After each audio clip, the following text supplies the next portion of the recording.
Hey guys, what's going on? And welcome to another episode of Geeking and Drinking. This is episode 72, and we're on location, so let's fucking go.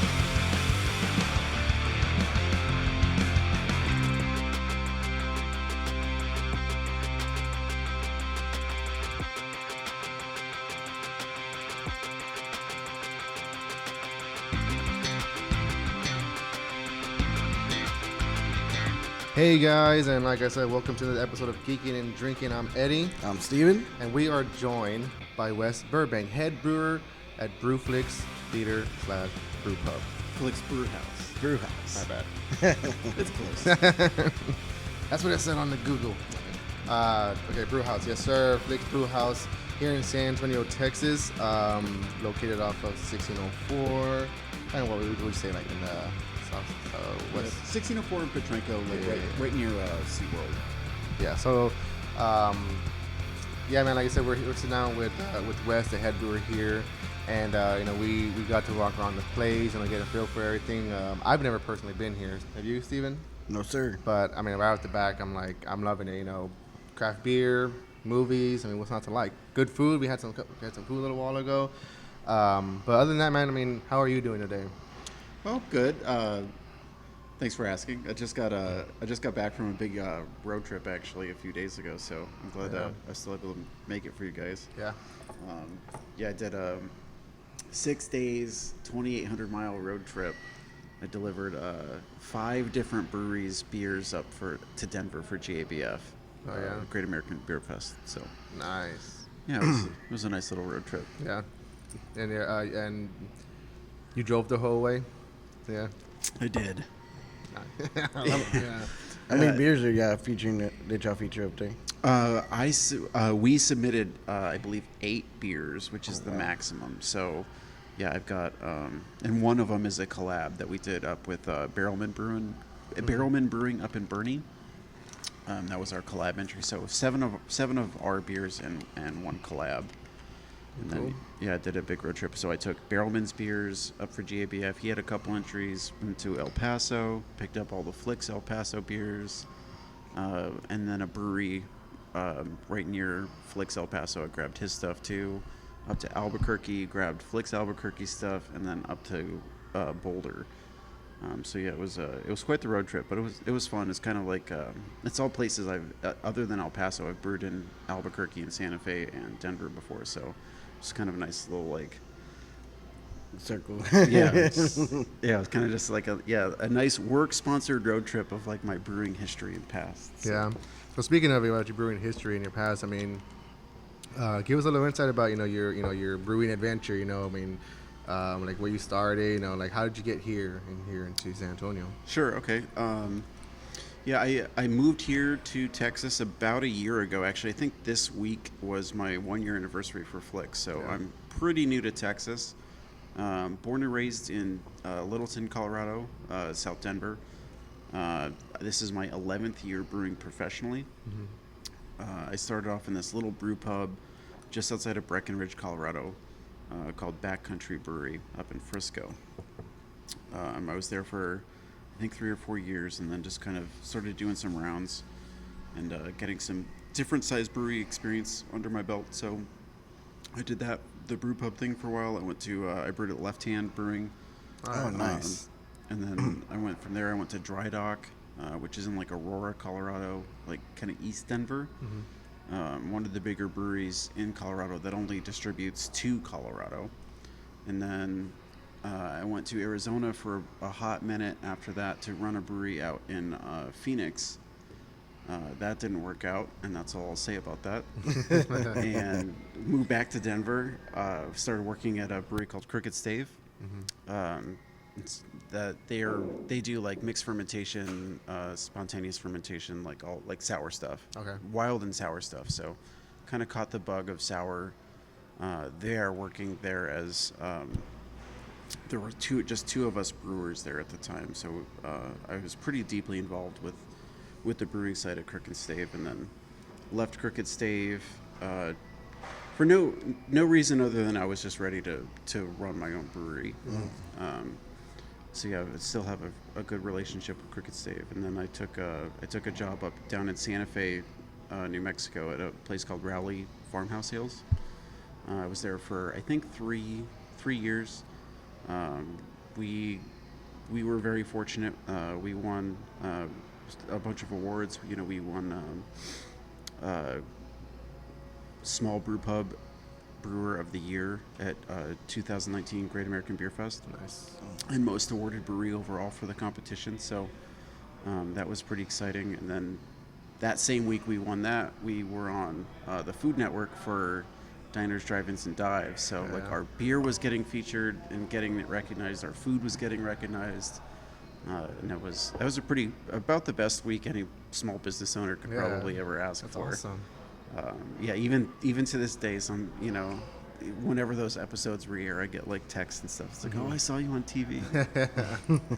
It was pretty neat. It was a super interesting experience seeing like the behind the scenes, like how they film those TV shows and stuff like that. So,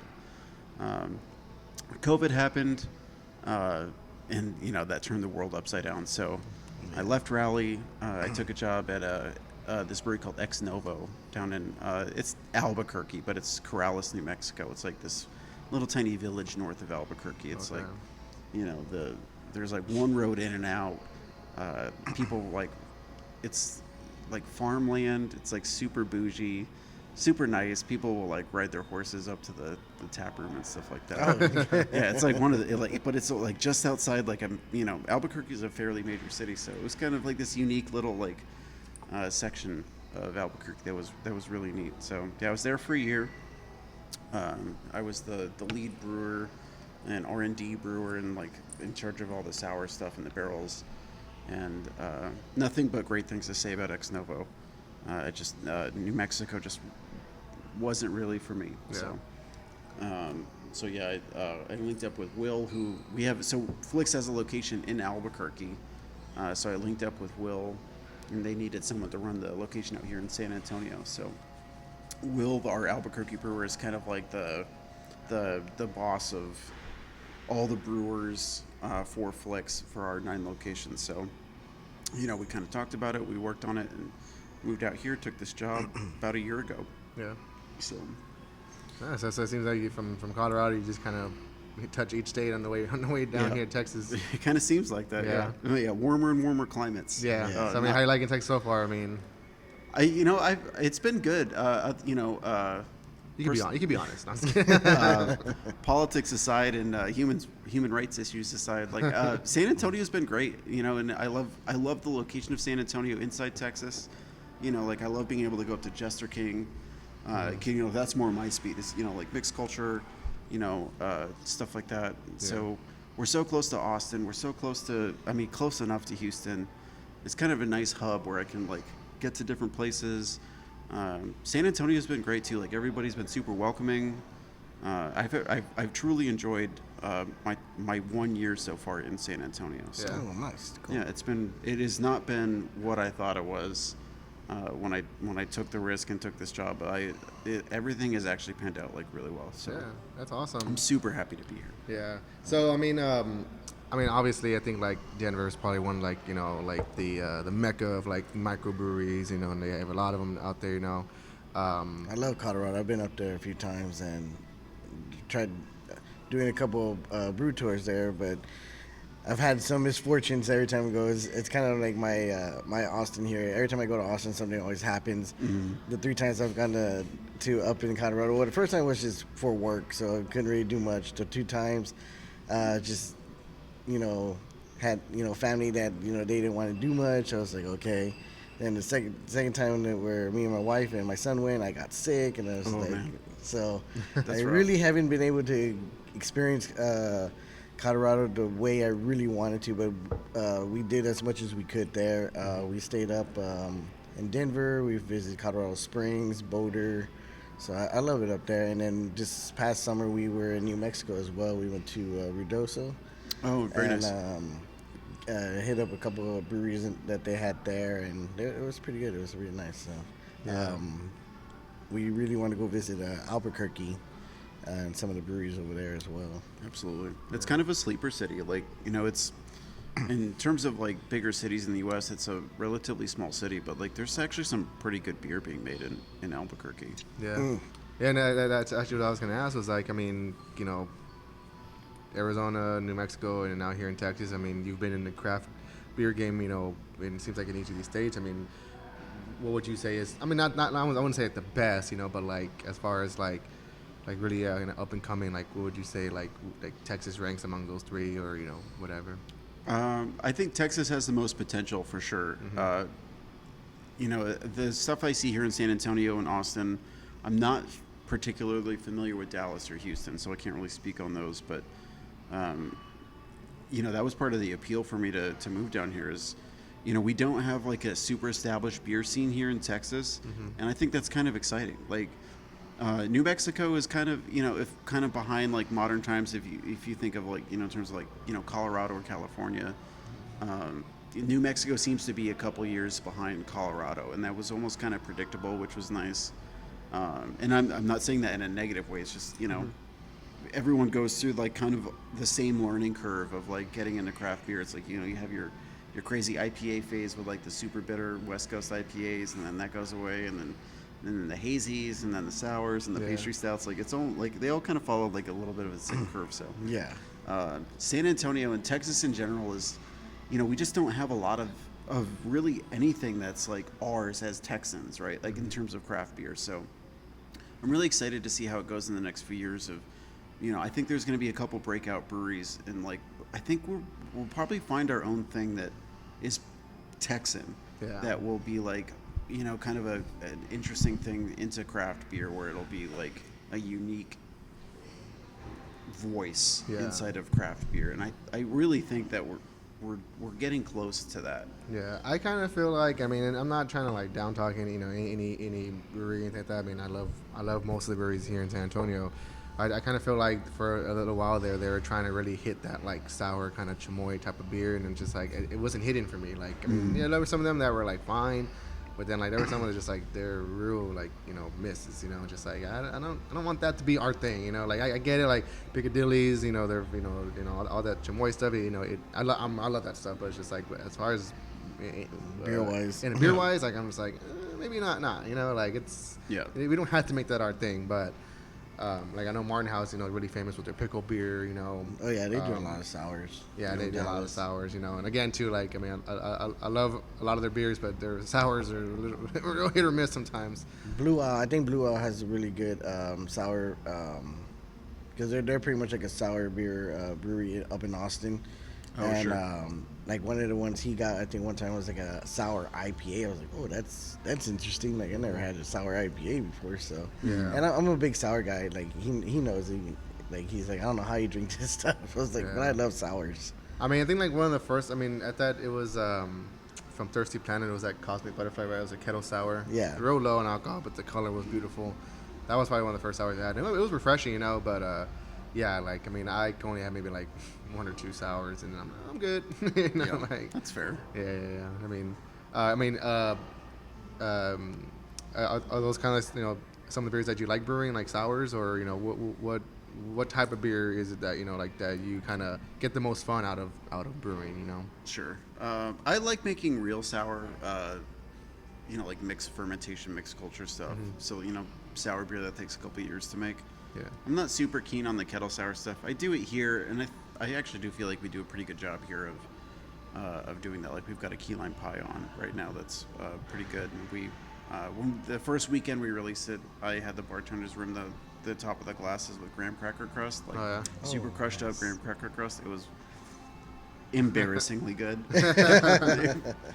Yeah, I drank a couple of those at the bar without shame.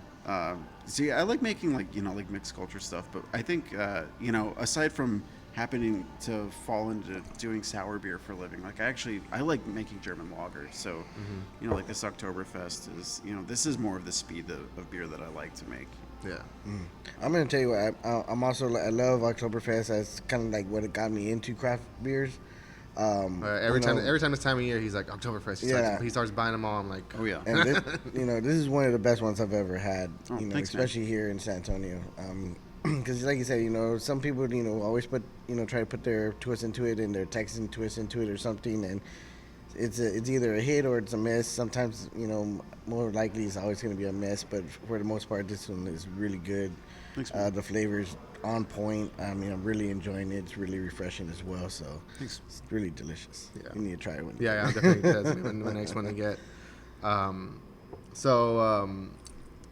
mean, from all the places that you've been, and worked, and is there one place that stands out to you as far as like the best place that you visited, and not so much worked, but a place that like you visited that like it stood out to you that like I got to go back here, I got to make sure I go back to this place, or are there several of them, or Sure. I think in terms of breweries that I've worked for, especially if I was like to try to recommend somebody to go to, there are two particularly that stand out. One is Ex Novo in New Mexico. Okay. Just because they have like a super unique setup where it's on like one kind of big piece of property, and like the tap room is separate from the brewery, and now they've added like a second outdoor tap room in the beer garden, which I actually just saw for the first time last week, and it's beautiful. It's really good. But it's just, if you can get in the back and see the brewing facility, like how it's laid out and designed is like really unique and cool, where they have in the brew house is integrated like two different brew houses into one. So they've got like their main 20 barrel production brew house that everyone they're brewing 3 or 4 times a day on 5 to 6 days a week probably at this point. But also like on the same deck is the 5 barrel pilot system. So it's all integrated. You can like operate both brew houses completely independently or at the same time. And it's just like such a cool, unique setup. And the way that Ex Novo does their beers, I truly appreciate Joel and Dave and everybody that works there, and how that's run. So they focus on like the tap room and the tap room experience, and every time you go there, you're gonna have a great time. Yeah. You're gonna have a lot of unique beers that we'll never see distro, just because they have that second brew house that's just for pilot stuff for the tasting room. So I think that's pretty cool. And just all around great people. Ex Novo is a nonprofit brewery. Like they're doing things the right way. Like they're reinvesting into the community, and all of that super hippie stuff I'm super into. But in terms of brewery, like the other one would be Crooked Stave in Denver. I think even if you're not into sour beer, if you can get a tour there, which is sometimes easier said than done, it kind of depends on when you want to go. Yeah. It's a super cool layout. There's hundreds and hundreds and hundreds of barrels in different rooms, and all like packaged bottles that have been packaged for over a year. I can't even remember how many fooders they have. I think they have like 30 fooders. It's just a super, like there's wood everywhere. And the way they do that, it's so cool to look at and like smell, and like all of your experiences, all the sensations are there for that brewery. So like all the smell of the oak, and you can taste, if you get the right tour guide, you can taste some of those the barrels with fooders and stuff like that. And it's just like it's a really unique thing, and especially if you like sour beer. But even if you don't, it's a really cool place to see. Especially like they've got the cool ship up on the brew house, and for me, like there's nothing more romantic in beer than a cool ship, where it's like a giant bathtub. You pump up your hot boiling wort into there. You let it sit overnight. Whatever gets into that beer is what you get, and then you move it and put it into a barrel, and you just let it ferment for a few years and see what happens. Like, That's crazy. For me, like that is just like the most romantic part of beer. Yeah. Is being able to just let things go spontaneously and see what happens. So, yeah, I think that's one of the more unique breweries in terms of places that I've worked at. I mean, that's awesome, man. I mean, like, to me, it seems like that you still, like, for doing this for so long, that you have not lost that love for brewing beer, and and the place, all the places that you've worked. But now, you hear here at at Brewhouse Flix, it is you do brew your own beer, but it's also a movie theater. Yep. Do you find any like difference, like as far as like running like a regular brewery as opposed to now you kind of like you mentioned earlier, we're coming to, the movie season is kind of winding down. Summer's coming to an end.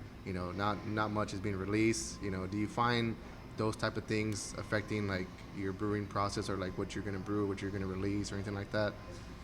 Sure. Yeah, it's been an adjustment for sure, especially because the slow times here don't really line up with slow times that most normal breweries see. It's kind of flip-flopped actually. So it has been an adjustment for sure. And yeah, I did. I'll be the first one to tell you. Like I didn't sell out. I bought in, but I sold out. This is definitely I'll say it's a pretty cushy gig. The corporate thing I rallied against for so long, but it's been nice though. Like I have creative freedom. I can, if there's something I ever really want to do, or if something I really need, like I can probably get it or make it happen. Yeah. Okay, cool. I have a nice work-life balance. I'm not here 75 hours a week. Yeah. It's kind of nice just at this point in my career where, I have a family now. Like, I've got a new stepdaughter, and, I just moved in with my partner. So Yeah. it's kind of nice to be able to still do what I love to do, but also it doesn't consume my life. Like, I've had so many brewery jobs where I'm here, like, 60-hour week would be like a good week. Yeah. So there's give and take for sure, but I'm really proud of the beer we're putting out here at Flix. It's just me and my assistant Rob. Rob pretty much runs the brewery. He handles most of the wort production, so Rob's kind of the superstar here. I just kind of like make sure things don't get fucked up. Yeah. I mean, that's still good too. I mean, that like you're able to have so much creative control over the beers you brew. You mentioned earlier with the flagship beers that you do have on tap all the time, that they're always being tweaked. It's not just a set recipe. Like when I think of selling out, like I mean, I'm throwing a little shade right now, but I think like Carbach, once they got bought out or whatever, like they just brew beer and just kind of produce it by the masses, as opposed to like it just like, and definitely a few of their beers that I was a really big fan of, they really did change, and you could definitely taste that in their beers. Absolutely. It would suck because that was probably one of our, like when we first got into craft beer, like at least for me, like that was probably one of the ones like we liked the most. Like their I think their Christmas one, you'll shoot your eye out. That was probably one of our favorite ones, and yeah, they still released it now, but it's just not the same. It's definitely not the same from when they were just a microbrew and they were brewing it themselves. Yep. But so that was going to be my other question, because considering that Flix Brewhouse is a corporation, 9 locations, not just here in Texas, but also Oklahoma and New Mexico as well, and a few other places. You saying that you have creative control here. I mean, did you ever feel like you would be limited to what you can do or what you can release out, as far as brewing your own beers here? Yes and no. There's, in terms of stuff that like just that I want to release, I don't think anyone's ever given me a hard no.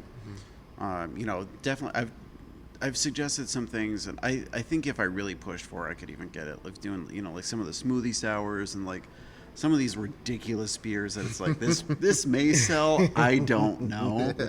And it also is going to cost like $9 a gallon to make. So some of that stuff is, I have to fight for it a little bit, but everything's been pretty good for the most part. Some of the national seasonals that we do, which are spread out few and far between, so it's not a major issue. But we've had some like couple national seasonals that I haven't been like super stoked about, but even then, like it's really not that big of a deal. Like, we can tweak things over time, and there's hardly anything here that's set in stone, which is kind of nice. Like Flix in general. We're like post-COVID, everything's changed, in the movie especially in the movie theater world, like Oh, yeah. post COVID. So Sheesh. like we're in a particular spot, which is nice. We're like, there's nothing. It's like, well, this is how we used to do it. It's like, because that it doesn't fucking matter anymore. Yeah. You know, this is like we're all new to this. Even the people that have been with Flix before COVID. You know, like this market has changed. This game has changed. So, you know, if me or myself or anyone can, you know, come up with a good reason of like, hey, we should do it this way, and here's why I think we should do it. You know, they're open to it, which is super nice. Like, the main reason I work here is one of the VPs of the company. His name is David. I had an interview with him. I interviewed with like 4 or 5 different people for this job, but he's one of our higher ups, and like I work here for that guy because anything I talk to him about, like if I say to him, hey, I need this, and he'll ask me why, and if I tell him why and it's a good reason, I'll be like, okay. So yeah, it's been really nice. It's not like the, you know, this sellout corporate thing where, you know, they're just trying to like pinch pennies and Yeah. you know, and there's, you know, there is some of that stuff obviously sometimes, but in general, like I'm super well taken care of. Anything I ever really needed, I've been able to get. So yeah, you know, if I have to occasionally put out a West Coast IPA that I think should have been retired a decade ago, you know, that's fine. Yeah. So that's gonna be my other question too. So, you know, again, considering, you know, the locations you guys have, as far as y'all's flagship beers go and stuff like that, I mean, is there like a set recipe that was, you know, for all the breweries, or, you know, do all the brew houses kind of do their own twist on you know, what the flagship beers would be for, you know, each, you know? So yeah, we have 4 beers that all of us make, and they all have a pretty standard recipe. There's like a little tiny room for deviation, but in general, it's like we brew those beers all the same, so they should theoretically taste the same at each location. But it's also not set in stone. So like I rewrote the hazy IPA for nationwide, and it finally got rolled out actually just a week or 2 ago. But Oh, nice. but yeah, so it's just there's nothing that's like an untouched. There's maybe one untouchable recipe that I'm working on, but it's not a core beer. It's a saison that we do. Yeah. But for the core 4, like if there's, you know, like I've tweaked, I've played with the Scottish ale recipe a little bit and like trying to, you know, make some tweaks to try to make it a little bit more consistent on flavor.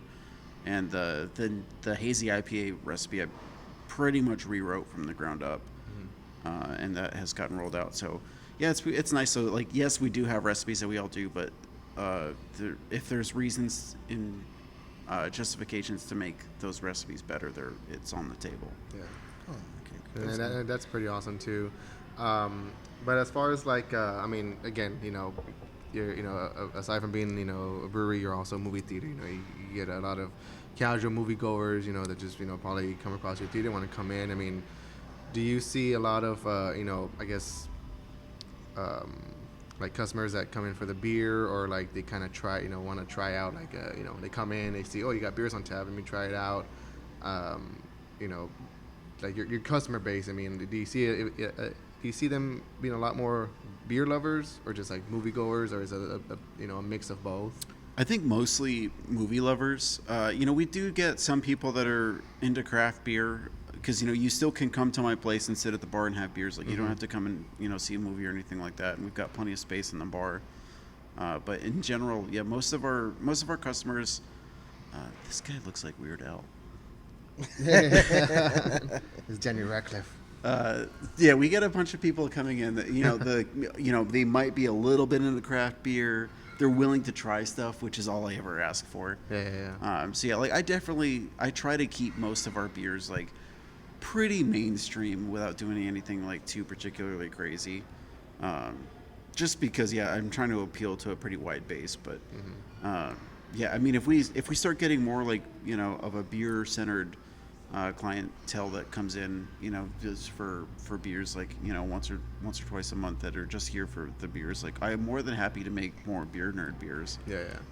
But for now, it's just we don't get a lot of that in, so I'll generally only have like 1 or 2 options if you're looking for something crazy. Okay.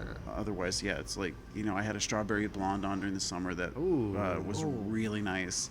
I'm not selling that to beer nerds. I mean, I'm happy when beer nerds buy it, but it was pretty good. Yeah. In general, it's approachable stuff. You mentioned a strawberry beer, and every time like someone mentions strawberry beer, I always go back to you have a big old poster of a beer fest out there. Mm-hmm. But, like one of the jokes in the movie, they're like, we got this recipe for a nice strawberry beer. Like they kind of talk down on it, but like I remember like we tasted strawberry beers and like from Shiner or whatever. I'm like oh, these are really good. like what we talk so much shit about them, they're actually really good. Yeah, We've had one from Shiner, Southern Star. What was another one that did? Carbach. Carbach. Yeah, Carbach had. That's actually why I made it, because it was like a 2 or 3 month limited seasonal, and we actually had it on tap here, and it outsold most of my beers. So I was like, well, shit, I guess I should make one if it's selling that well. Yeah. So yeah, we put out a batch, and I thought it was really good. But yeah, it's kind of interesting, and also that's why I like having guest beers on tap there. I can put stuff out on our guest wall, and it's like if it sells well, like I can just make that. How often do you get someone coming here asking for like a Bud Light or something? Every day. And that's that's totally fine. I don't begrudge anybody for that. I might have the bartender slip them, like a little taste of our Mexican lager aside with the Bud Light, but you won't. You can come here and you can order whatever you want. Like you're not going to get any looks or judgment. You might get my silent judgment, but the eyebrow raise. Yeah, right. Yeah. But yeah, I mean, like I know what the game is here. Like we're not gonna convert everybody, but we get so many people that come in here that are at least like willing to listen or like take a sample. So I mean, that's all I ask for. Yeah, I mean that's kind of what we strive to do with our show as far as like every episode we have a different beer and make sure to give them the name of the beer and kind of like give our thoughts. Just all we ask for people just to try it out. I mean, like most of our family, like they some people in our family they love craft beer, they'll try it, and they're real tuned into all that. But like a lot of people that we're associated with, like they drink the Bud Light, Michelob's, whatever. And again, that's all we ever ask for is just for people just to give it a chance, try it out. If you don't like it, that's totally cool. I mean, at least you say give it a shot, Yeah, absolutely. But yeah, man. So I mean, aside from all the beer talk and everything, I mean, I know we kind of talked a little bit off camera about like, you're not really tuned in right now with a lot of, you've been busy, obviously, so you're not really tuned in with a bunch, with a lot of recent movies. But I mean, is there anything that like you're a big fan of as far as movies, TV? I know you said you recently watched Top Gun Maverick, which I'm bummed I have not seen it yet. Like I'm just like, I'll get you guys some passes. like I want to see it. It's so good. I've seen it, but I'll watch it again. It was so good. But I mean, like, is there anything that like you're like just a diehard fan of? I mean, I guess you could say I'm a fan of the Joker and Batman. I mean, I'm a Harry Potter fan. So. Yeah, I'm a big sci-fi guy. I'm a huge Battlestar Galactica nerd. Yeah. I read books 1 through 3 of Dune on my Colorado trip last week. Audiobook. Did you see the movie? I did. Loved my second favorite movie of last year. Yeah, it was so good. Really, I cannot wait for the second one. Yeah. I hope it's as good as the first, because like in terms of like an adaptation, I can't think of them doing a better job than what they did. So yeah, I really liked that movie. But yeah, huge sci-fi guy, huge Ted Lasso guy. Try to apply the teachings of Ted Lasso into my management style here at the brewery. But yeah, I try to. There's just so much content out there to consume. So I don't even know like what's currently hip that I've seen. Like I finished Ozark. We just finished Ozark too. Really enjoyed that quite a bit. I'm not even caught up on Better Call Saul, even though like I lived in Albuquerque and got to live that life for a little bit and I didn't run into anybody super famous, but. Well, I was gonna actually ask. I mean, living in Albuquerque, did you run into any like super fans there about? That's definitely a thing for sure. They've got like tour buses and stuff that you can get on, and like a lot of that stuff is shot on location, so you can go see Walter's house. it's gated off now. It's Yeah, like this old that's couple lives there, and they really don't appreciate it. That's what Yeah, I heard I was that. just about to say. I I heard was that like, people like were throwing pizzas on their Yeah, roof. like every fucking day. yeah, I've heard that the people that live there now, like, they do not like the attention. They do not. It's just like, well, then move. Like, Yeah, it's totally a thing. But yeah, it is. Netflix has a huge presence down there in Albuquerque. They bought some studio space, so like, actually, even when I was at Ex Nova, we shut down a couple times to like for Netflix to come in and like film some stuff. Oh, nice. Sweet.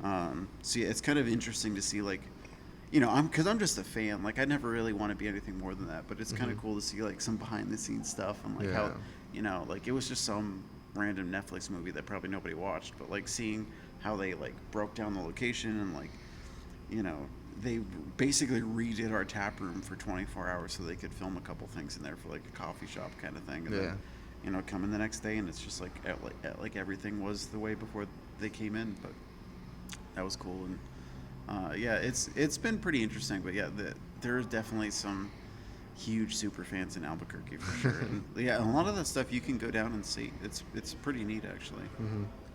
yeah, so, I don't know, man. Take a quick break real quick. Yeah, I'm ready for refill. We need beers. Yes, sir. Yeah, potty break. All right, guys, we'll be right back, but we can take a quick break. And what's going on, guys? We're back. We got our refills. We used the restroom, and we're back at it, rocking. We're here with Wes Burbank, head brewer At Flix Brewhouse. Flix Brewhouse. I said it right the first time. Just kidding. So yeah, man, we were just talking about, like kind of the, some of the stuff that we, would watch or, that we like to watch lately. Do you like Blade Runner? I do. Yeah. Did you how'd you feel about the new one? I thought it was pretty good. I loved it. I loved it. It was so good. Like, I love like the music. Like I'll sit there and like listen to like the score and just be like just get lost in it. It's so good.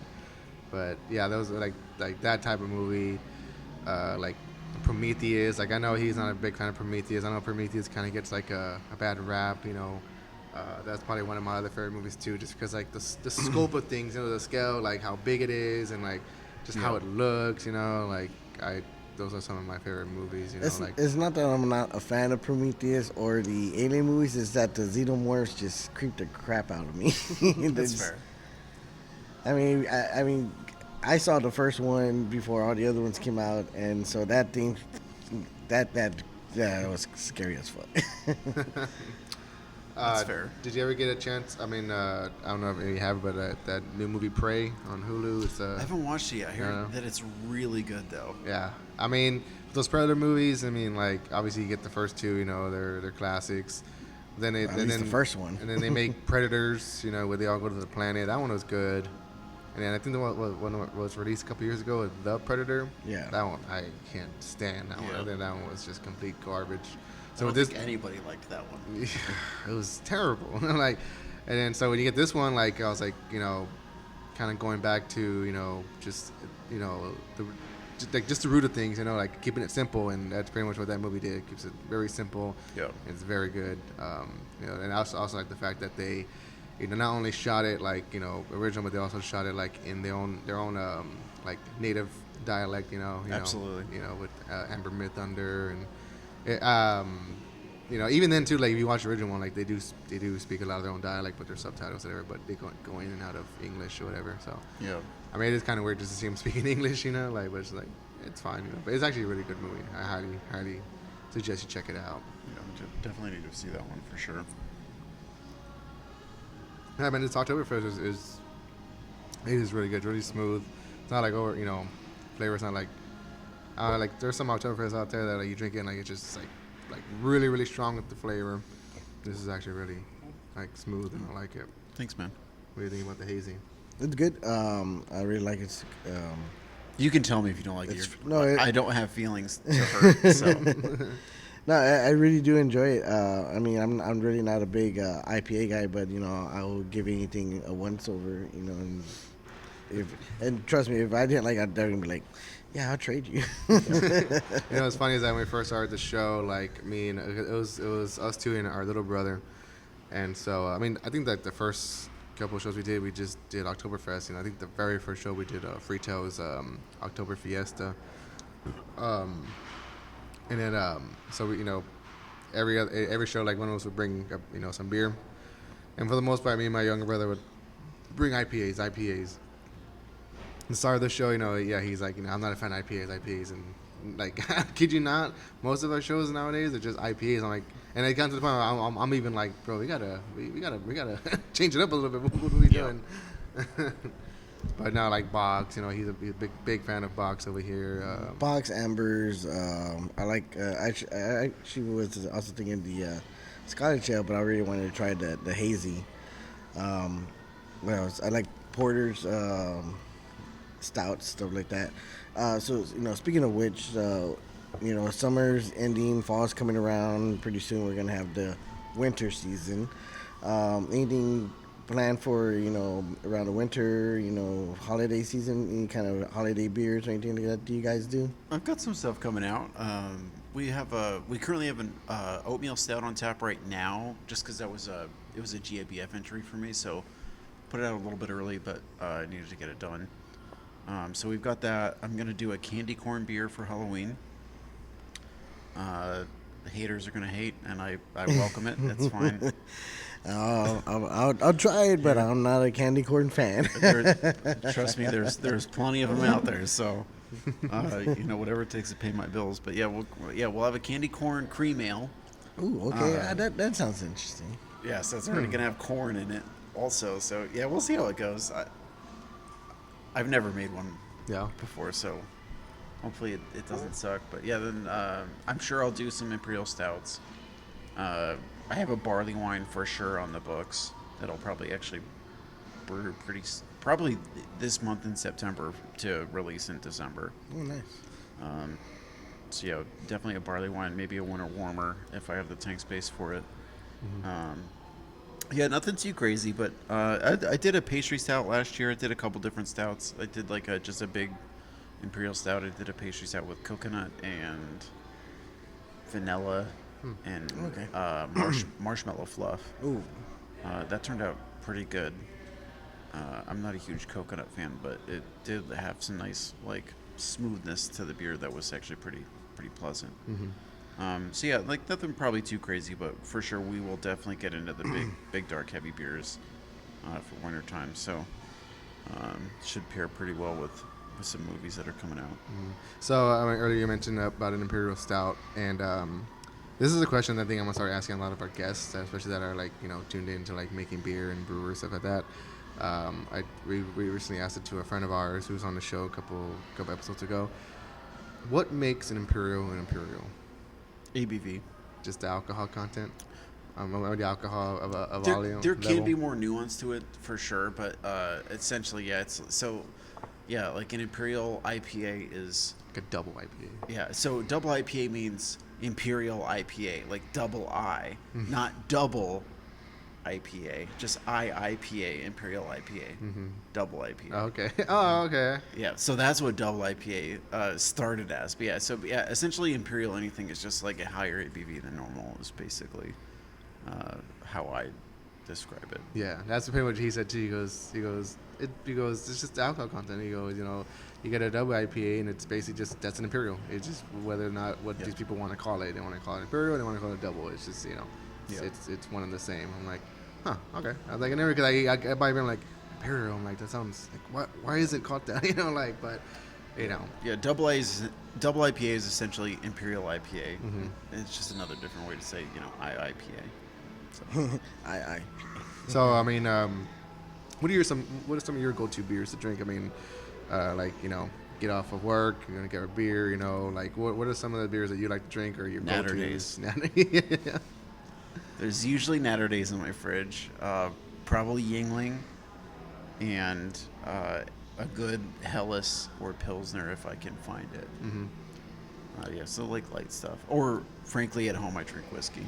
Oh yeah. Or I smoke weed. Yeah. I mean, sheesh. I mean, not that I do that because we're in Texas and nobody does that. Yeah, no. What's it called? I don't know, man. I tried the Yinglings. I couldn't get into it. I totally. So I think I've talked to a couple people here because Yingling got into Texas like pretty much when I moved to Texas. Yeah, it was like a big spike. It was a big deal like when I just first moved here to Texas, and I think the problem was it got way overhyped. Like it's not going to be a beer that changes your life. Yeah. It's not. Obviously, it's not one of those beers. You guys have tasted it. It's just it's a clean, well executed lager. That's it.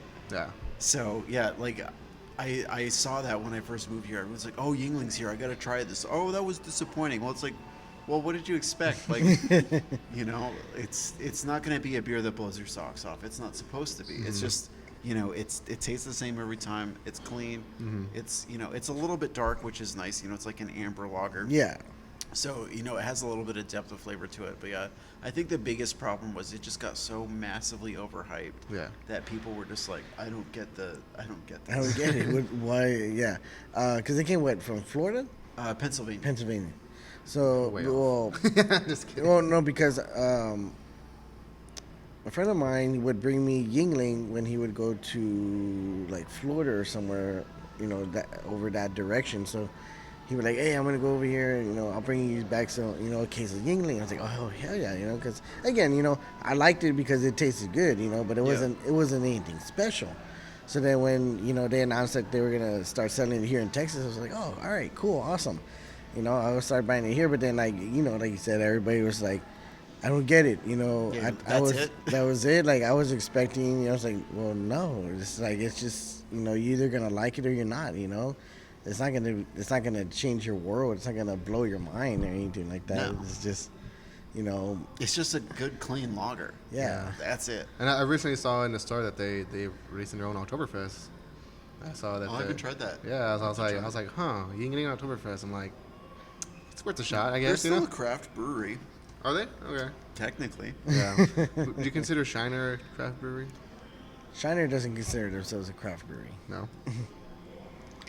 I only ask because, like, whether they're craft brewery or not, like, that was kind of one of the first times that, like, a beer like I drank that kind of like got me into the scene. Sure. Drinking, like, buying their variety pack with their Shiner Black. Like, that was like the first dark beer I had. And then what else did they have? The Shiner Blonde, and then they had a variety of them. They had a variety of them. And they had the Wild Hair, which was their Pale Ale. Pale Ale, and then they had their version of like what Blue Moon would have been. Yep. So that one was really good. Oh, the White Wing. Yeah, the White Wing. Yeah. So like, that was kind of like my first, I guess like that was my gateway into all this craft beer. So, And that's important. It's. The lines are so blurry these days between like what's craft and what isn't.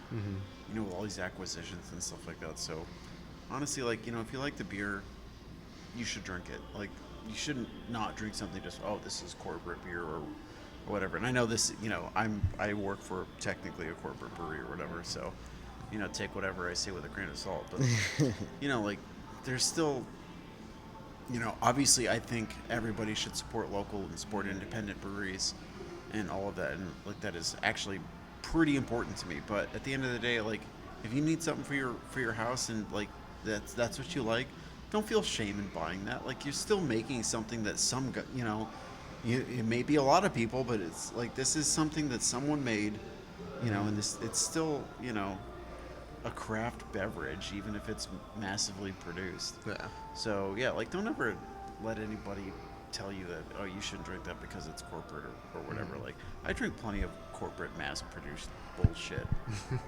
But when you can, obviously, please support local. Go to your local tap rooms, go to your beer releases, stuff like that. But there's no shame in,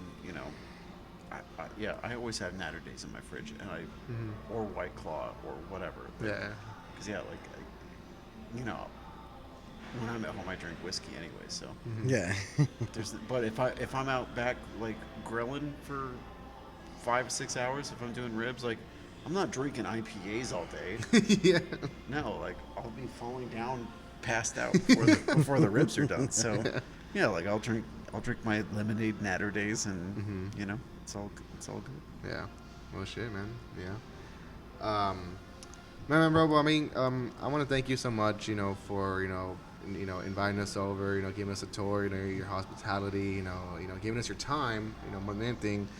Like I said, this is our first interview, that we've done, post COVID, and it was really, it was really cool to see, like your setup and everything, how you do everything here, and to get a little insight on, like your perspective on beer brewing and everything else. So I just first and foremost want to thank you for having us. Yeah, of course. And like I said, I've never been here before, but I'm definitely eager to come back and just enjoy a movie. Sit at the bar, have some beers, and like just kind of enjoy myself. So. Yeah, I was looking at the schedule, and it's like, you looks like I'm going to be screening Beer Fest on my birthday. I was like, oh, I had to come back here. Yeah, September's going to be awesome. Yeah, we have Beer Fest. We're doing Gravity in 3D, The Dark Knight, which I'm super stoked about. Mm-hmm. That's going to be a fan fest, so we're either going to have custom glassware or pins, or both. Mm-hmm. I don't really know. Yeah, I've been looking at all your pins. I love them. Yeah, I've got Top Gun's obviously going to be my number one. Yeah. Like we've got Scream, Thor, Batman, Lord of the Rings, Batman, Jurassic Park. So yeah. Like we like to do cool stuff like this, like that. Either the pins, the glassware. It's just kind of a cool place to see it. Full leather reclining seats. They will bring you beers or food to your seats. Mm-hmm. Rated #1 best movie theater in San Antonio. Yeah. This year. So how often do y'all kind of do like the bring back doing? Because I know you said like y'all brought back Spider-Man. I mean, I think that was kind of extended. Yeah. Yeah. There's like 10 extra minutes of stuff that hasn't been seen before.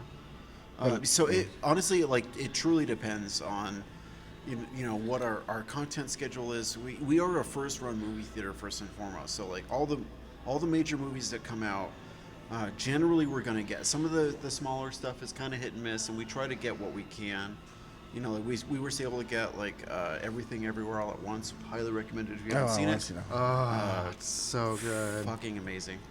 But then some of the mid tier stuff, like we'll either get it or not. But if there's enough interest for it, we'll try to pick it up. I've been told that essentially we got Studio 666 because I wanted it, which I appreciate. Yeah. That was the Foo Fighters yeah. horror movie. Rest in peace, Taylor. Yes. Yeah. But yeah, stuff like that. So the mid tier stuff is kind of hit and miss. But any mainstream thing we will have, and we have the best seats in San Antonio. I can promise you that. I will promise we have the best service. You hit that button to get whatever you want. Someone will be at your seat within 3 minutes, which to me is fucking crazy. Mm-hmm. But we take, we have metrics and everything is, we see that. I see that every day. I see how well our service is, and that is the biggest part of our model. It's the beer and the service. Yeah. Yes. So you will always get top notch. Hopefully. Beer and service for sure. Mm-hmm. When you come to Flix. So it definitely, especially if you're on the west side, it's the best place to come catch a movie. And when we're slow right now, we'll have the Dark Knight and Beer Fest, and we just had a beer dinner for Dazed and Confused where I infused a bunch of cannabis extract into a keg of IPA, so the whole theater smelled like weed. Totally legal. FDA approved, but it's just terpenes. But yeah, stuff like that. So yeah, we like to have fun with it, and I'm trying to get off the ground a beer and a movie with the brewer. I don't know, once a month, once every couple months, something like that. Where I pick a movie. It's either probably going to be sci-fi or stoner related. Yeah. And, do a nice dinner, have a nice, do a little tour or something, and just have make a night of it. Yeah. So, that sounds awesome. Yeah, that sounds cool. It's a unique thing that we're doing, and I'm just trying to spread awareness that hey, the two brewers that work here in San Antonio Flix, we're both my other brewer Rob, who makes all the magic happens. He's here, born and bred in San Antonio. He's a San Antonian. I'm kind of from the outside, but I live here too, and we're trying to just do a cool, fun thing here. Yeah. Well, guys, if you're in the area, you want to catch a movie, get some good food, and to even even and better some beer. better beer and delicious beer. Check out Flix Brewhouse here in San Antonio, Texas. I mean, just do it. Come on. I mean, what are you waiting for? But again, Wes, I want to thank you so much, for having us. It's been awesome, and I can't wait to come back and I guess just enjoy moving.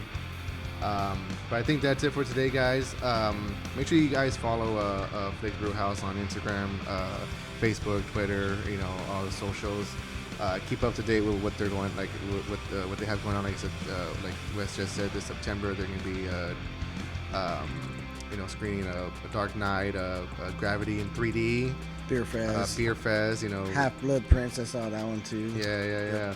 So make sure come check it out, and follow us on Instagram, Twitter. I mean, mainly Instagram. You guys know that's where we're most active and present. So, but yeah, man. And the brew, again, if you're gonna come visit Flix Brewhouse, it's gonna be 845-1604 South 1604 here in San Antonio, Texas. So come check them out. Right by the new Costco. Yes, sir. But yeah, man. So it's been good, and wanna cheers before we head off. Guys. Thank you, Wes. It's been awesome. Thanks, guys, for coming. All right, guys. Cheers. We'll see you next time.